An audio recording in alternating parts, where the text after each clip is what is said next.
मुख्यमंत्री योगी ने फरियादियों की सुनी समस्याएं। दूर दूर जिलों से समस्याएं लेकर पहुंचे फरियादी। एक एक करके सीएम ने सभी की समस्याएं सुनी। सपा राष्ट्रीय अध्यक्ष अखिलेश यादव ने किया पोस्ट, कहा बलात्कार पीड़ितों के लिए चिकित्सीय प्रबंधन कराएं। कांग्रेस संगठन में अब तय होगी जवाबदेही। कांग्रेस ने जिलों में समन्वय समिति गठित की। समिति गठित कर जवाबदेही तय होगी। यूपी में उपचुनाव की तैयारियों में जुटी पार्टियां। बीएसपी सुप्रीमो मायावती ने कसी कमर। उपचुनाव को लेकर 11 अगस्त को बुलाई बैठक। उपचुनाव को लेकर सुगबुगाहट तेज, दांव पर लगी सैफई परिवार की प्रतिष्ठा। अखिलेश के इस्तीफे से खाली हुई करहल सीट।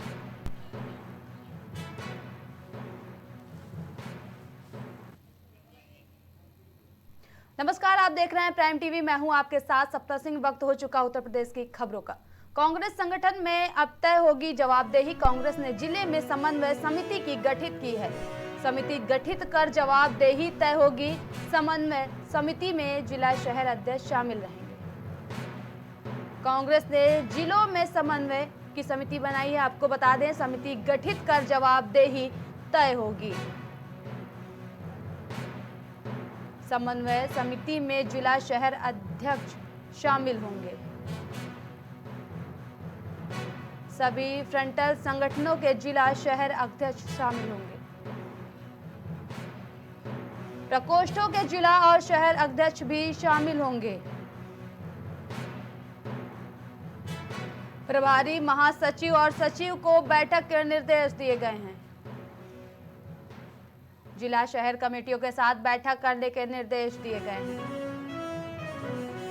लखनऊ से खबर सामने आ रही, जहां कांग्रेस संगठन में अब तय होगी जवाबदेही। कांग्रेस ने जिलों में समन्वय समिति गठित की है। समिति गठित कर जवाबदेही तय होगी। समिति गठित कर जवाबदेही तय होगी। समन्वय समिति में जिला शहर अध्यक्ष शामिल होंगे। सभी फ्रंटल संगठनों के जिला शहर अध्यक्ष भी शामिल होंगे। प्रकोष्ठों के जिला और शहर अध्यक्ष शामिल होंगे। प्रभारी महासचिव और सचिव को बैठक के निर्देश दिए गए हैं। जिला शहर कमेटियों के साथ बैठक करने के निर्देश दिए गए हैं। बता दें, कांग्रेस संगठन में अब जवाबदेही तय होगी। कांग्रेस ने जिलों में समन्वय समिति की गठित की है। समिति गठित कर जवाबदेही तय होगी। कांग्रेस संगठन में अब तय होगी जवाबदेही। कांग्रेस ने जिलों में समन्वय समिति गठित की है। समिति गठित कर जवाबदेही तय होगी। समन्वय समिति में जिला शहर अध्यक्ष भी शामिल होंगे। सभी फ्रंटल संगठनों के जिला शहर अध्यक्ष शामिल होंगे। प्रकोष्ठों के जिला और शहर अध्यक्ष शामिल होंगे। प्रभारी महासचिव और सचिव को बैठक के निर्देश दिए गए हैं। जिला शहर कमेटियों के साथ बैठक करने के निर्देश दिए गए हैं।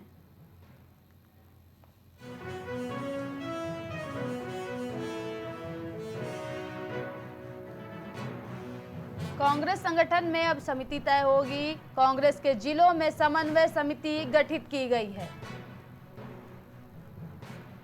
समिति गठित कर जवाबदेही तय होगी। समन्वय समिति में जिला शहर अध्यक्ष शामिल होंगे। ज्यादा जानकारी के लिए हमारे सहयोगी राजेश हमारे साथ लाइव जुड़ चुके हैं। राजेश, उपचुनाव को लेकर कांग्रेस की क्या तैयारियां चल रही हैं?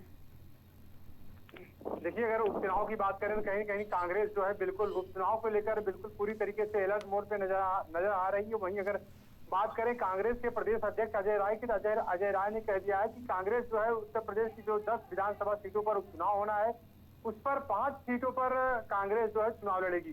तो जाहिर सी बात है, जिस तरीके से अगर देखा जाए उत्तर प्रदेश में या कहें पूरे देश में, जिस तरीके से समाजवादी पार्टी और कांग्रेस का गठबंधन है, इंडिया गठबंधन में शामिल है दोनों पार्टियां, तो कहीं न कहीं देखा जाए उत्तर प्रदेश में कहते हैं कि जिसका पलड़ा भारी उसको उसी तरीके से भागीदारी मिलती है। लेकिन वहीं अगर समाजवादी पार्टी की बात करें तो समाजवादी पार्टी 10 सीटों में 7 सीटों पर चुनाव लड़ना चाहती थी और 3 सीटों पर कांग्रेस को यहाँ पर सीट देना चाहती थी, लेकिन कांग्रेस प्रदेश अध्यक्ष अजय राय ने साफ साफ कह दिया है कि 10 सीटों में से 5 सीटों पर कांग्रेस चुनाव लड़ेगी, उसी पर पूरी तैयारी कर रही है। जी राजेश, लोकसभा के नतीजों से खुश होकर कांग्रेस पार्टी लगातार उपचुनाव की तैयारियों में जुटी है। जिस तरह से कांग्रेस उपचुनाव की तैयारी कर रही है, क्या कहना चाहेंगे आप?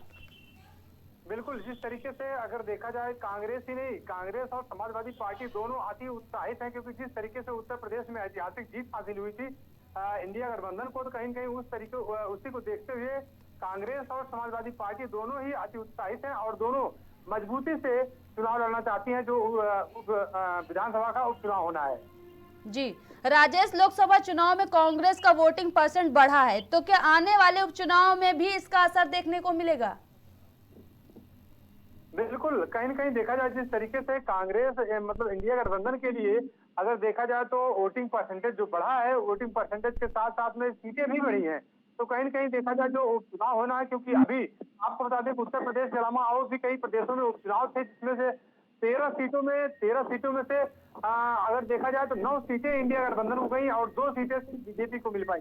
तो जाहिर सी बात है, अगर उसको देखा जाए तो उत्तर प्रदेश में भी 10 सीटों पर विधानसभा का उपचुनाव होना है, जिसमें से 5 सीटें समाजवादी पार्टी के पास थी और 5 सीटें जो है बीजेपी के पास थी। लेकिन अब 10 सीटों पर कितनी सीटें किसको मिल सकती हैं, किसको मिलेंगी, अब ये तो देखने वाला वक्त बताएगा। जी राजेश, आपको रोकना चाहेंगे, इसी बीच मध्य प्रदेश के सागर से इस वक्त बड़ी खबर सामने आ रही है। आपको बता दें कि मध्य प्रदेश के सागर से इस वक्त की बड़ी खबर, जहां दीवार गिरने से कई लोगों की जान जा चुकी है। मकान की दीवार गिरने से बड़ा हादसा हुआ है। हादसे में 8 बच्चों की मौत हुई है और कई लोग घायल बताए जा रहे हैं। मौके पर राहत और बचाव कार्य जारी है। इस वक्त की बड़ी खबर मध्य प्रदेश के सागर से सामने आ रही है, जहां बड़ा हादसा हुआ है। शाहपुर में मकान की दीवार गिरी है, जिसमें 8 बच्चों की जान चली गई और कई लोग घायल बताए जा रहे हैं। इस वक्त की बड़ी खबर एमपी से सामने आ रही है, जहां हादसे में 8 बच्चों की जान गई है। मौके पर राहत और बचाव कार्य जारी है, लेकिन इस घटना में 8 बच्चों की जान जा चुकी है और कई लोग घायल बताए जा रहे हैं। मकान की दीवार गिरने से बड़ा हादसा हुआ है।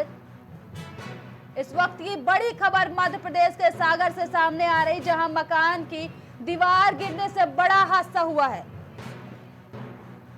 जिसमें 8 बच्चों की जान गई है और कई लोग घायल बताए जा रहे हैं। फिलहाल वहां पर राहत और बचाव कार्य जारी है। मध्य प्रदेश के सागर से इस वक्त की बड़ी खबर।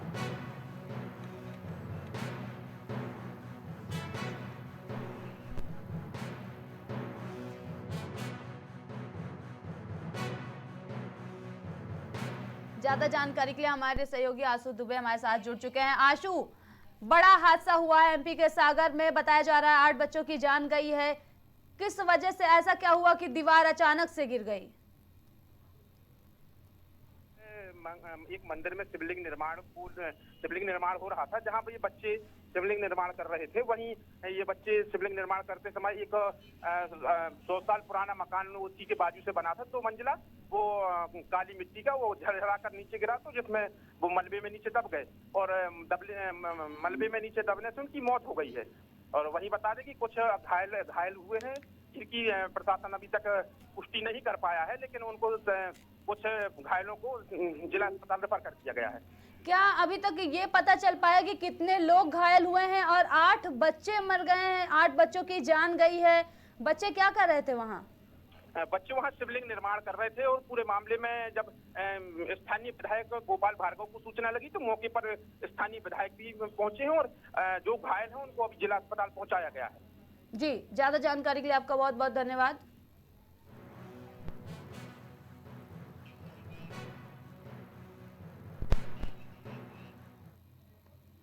यूपी में उपचुनाव की तैयारियों में जुटी पार्टियां, बीएसपी सुप्रीमो मायावती ने भी कमर कस ली है। उपचुनाव को लेकर 11 अगस्त को बैठक बुलाई गई है। प्रदेश पदाधिकारी, जोनल इंचार्ज और जिला अध्यक्षों का बुलावा है। विधानसभा उपचुनाव की रणनीति पर चर्चा होगी। फूलपुर विधानसभा सीट पर बसपा का उम्मीदवार घोषित कर दिया गया है। शिवबरन पासी को उम्मीदवार बनाया गया है।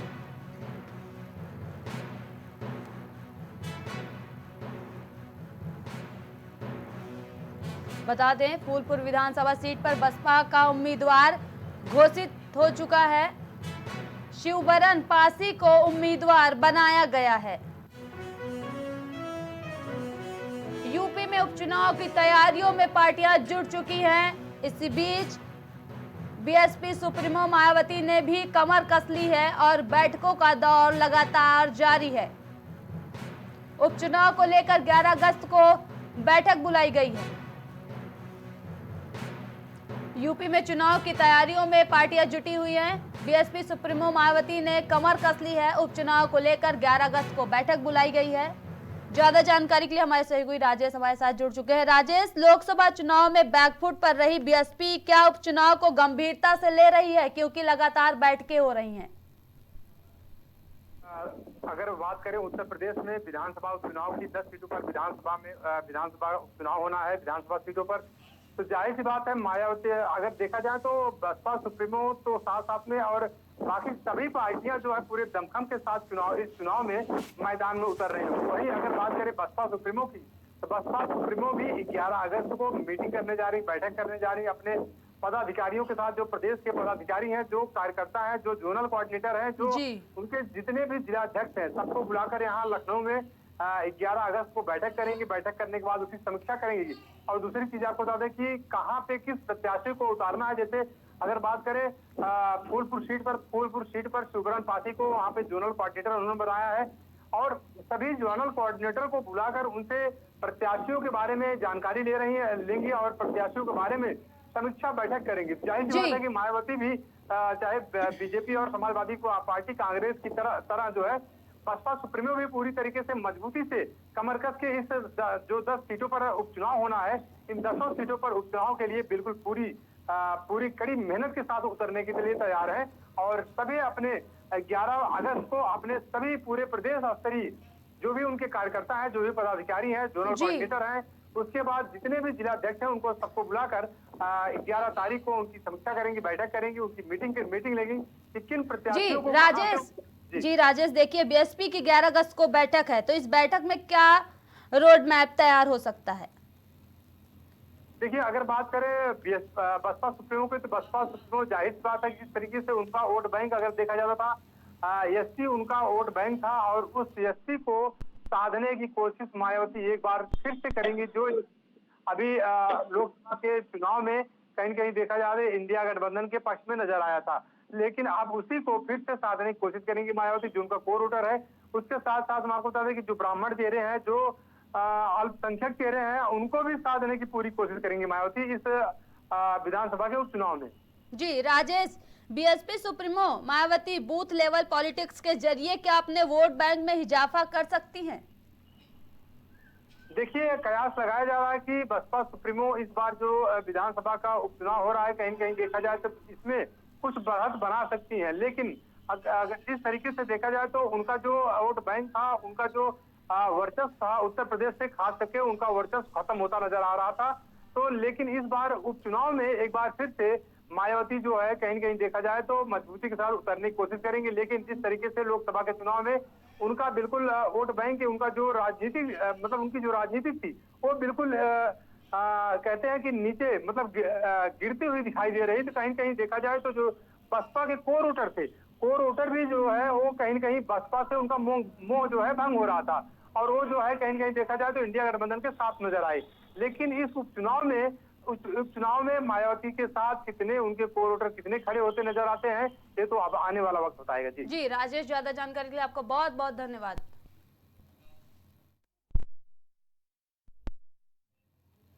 यूपी के मैनपुरी की विधानसभा करहल से अखिलेश यादव के इस्तीफा देने के बाद से ही उपचुनाव को लेकर सुगबुगाहट तेज हो गई है।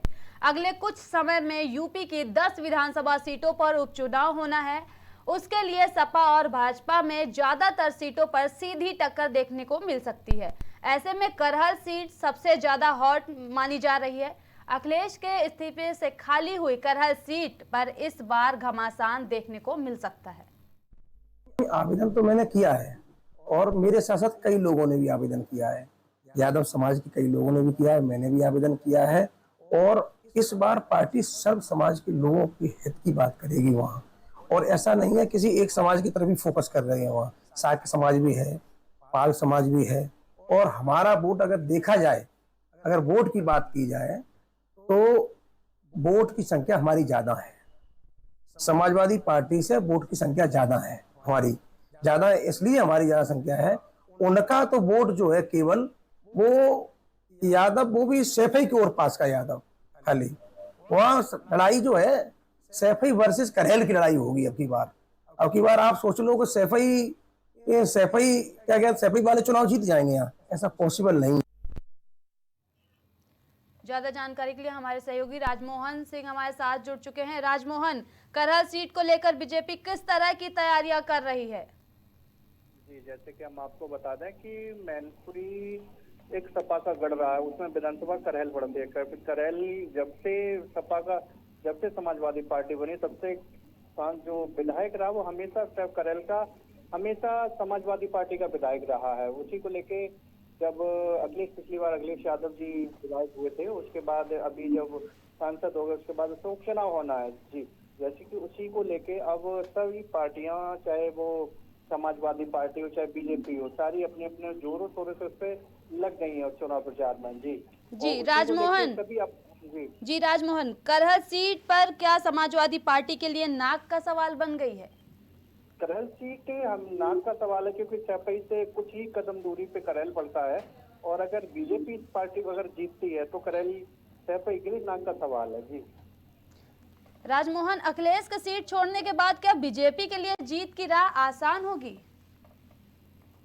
करहल तो हमेशा समाजवादी का उसमें वर्चस्व अच्छा रहा है। अब ये तो समाजवादी पार्टी के वो तो नाक का विषय है, और ये चीज अगर बीजेपी अभी तो बीजेपी ने अपना कोई भी चेहरा नहीं सामने किया करहल से किसको लड़ाना है, लेकिन जोरों से सभी लोग, एसपी सिंह पिछली बार बघेल लड़े थे, वो भी कुछ वोटों से हारे थे, लेकिन ये है कि उनके लिए काफी चुनौतीपूर्ण है करहल की। जी राजमोहन, लगातार आप जनता के बीच रहते हैं, तो क्या लगता है कि करहल सीट पर इस बार कमल खिल सकता है? हालांकि लोगों का मानना है, कुछ समाजवादी पार्टी के, ज्यादातर समाजवादी पार्टी के वोटर्स हैं वहाँ पे, बीजेपी कम वोटर्स है, लेकिन ये तो देखना होगा कि बीजेपी इस बार कितनी कड़ी मेहनत से उसमें अपना कमल खिला पाती है, नहीं खिला पाती है। जी, ज्यादा जानकारी के लिए राजमोहन आपका बहुत बहुत धन्यवाद। राज्य बाल अधिकार संरक्षण आयोग उत्तर श्याम त्रिपाठी ने पीड़ित 5 साल की बच्ची और परिवार से छेड़छाड़ के मामले में मुलाकात की है। इस दौरान सीओ रामनगर ने बताया कि आरोपी चालक पर मुकदमा दर्ज कर उसे गिरफ्तार कर लिया गया है और जेल भेज दिया गया है। बताया जा रहा है कि श्याम त्रिपाठी वीपीएन विद्यालय पहुंचकर चालक के नियुक्त पत्र देखा। इसके अलावा स्कूल की मान्यता, शिक्षकों की विद्यालय की नियुक्ति योग्यता, प्राथमिक उपचार किट, बच्चों की संख्या और अन्य जरूरी विषयों पर भी बातचीत की है। देखो, हमारे यहाँ जो माननीय मुख्यमंत्री जी हैं, महिला सुरक्षा और बच्चों की सुरक्षा के लिए जो है बहुत तत्पर हैं। मैं भी जो है बाल आयोग जो है हमारा जो है सूचना जैसे मिली वैसे मैंने जो है अपने CWC से बात करके कल ही इसकी पूरी रिपोर्ट ली है और आज हमने प्लान बनाया है। अभी रास्ते में मुझे जानकारी मिली कि जैतपुर में ऐसी घटना घटी है। मैंने वहाँ से भी बात सबको की, मैं यहाँ के बाद वहीं सीधे जा रहा हूँ, और जो भी अपराध किए हैं उसको सज़ा मिलेगी जो है, और इनकी पूछते जो है याद करेंगे कि जो है सज़ा, जो हमने अपराध किया उसकी सज़ा मिलेगी।